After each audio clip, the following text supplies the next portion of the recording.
એને જોઈને રવાભાઈએ પૂછ્યું, કાં ભાઈઓ, તમે ક્યાં જાઓ છો?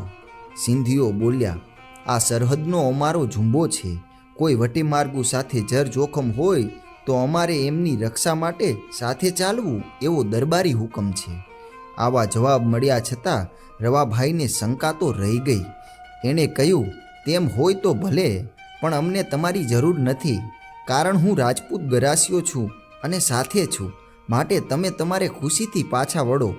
પણ વાણિયાઓ બોલ્યા, એક કરતાં બે ભલા, માટે રવાભાઈ બાપુ ભલે ને એ સાથે આવે. રવાભાઈએ વધુ આગ્રહ ન કર્યો અને સૌ રસાલાએ આગળ ચાલવા માંડ્યું. રવાભાઈ કાઠિયાવાડમાં આવેલા પછે ગામના દેવાણી ભાયાત વડોદ દેવાણીના ભાગીદાર હતા.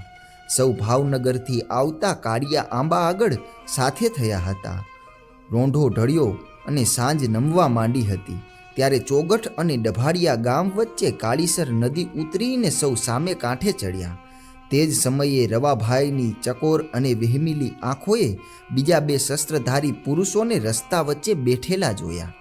પ્રથમથી જ આ રાજપૂત ચારે તરફ નજર ફેરવતો હોશિયારીથી ચાલતો હતો. એમાં પોતે માર્ગમાં બેઠેલા શસ્ત્રધારી પુરુષોને જોઈ આડી અવળી નજર ફેરવી. ત્યાં તો દૂરથી આડે માર્ગે બીજા બે શસ્ત્રધારી પુરુષોને પણ પોતાની તરફ આવતા જોયા. એક તો પ્રથમથી જ સાથે ચાલતા બે હથિયારબંધ માણસો વિશે એને વહેમ હતો અને તેમાં આ બધો મેળ જોઈને એને ખાતરી થઈ કે આ સાથે ચાલનાર શસ્ત્રધારીઓ ઝુંબેદાર નથી, પણ આ વાણિયાઓ ઉપર હેરું છે. ધીંગાણું કરવાનો વખત આવી પહોંચ્યો છે એમ ધારીને પોતાની ભેટ કસી તલવારની કોંટી છોડી હોશિયાર થઈ શું થાય છે તે જોતા રવાભાઈ ચૂપચાપ આગળ ચાલ્યા.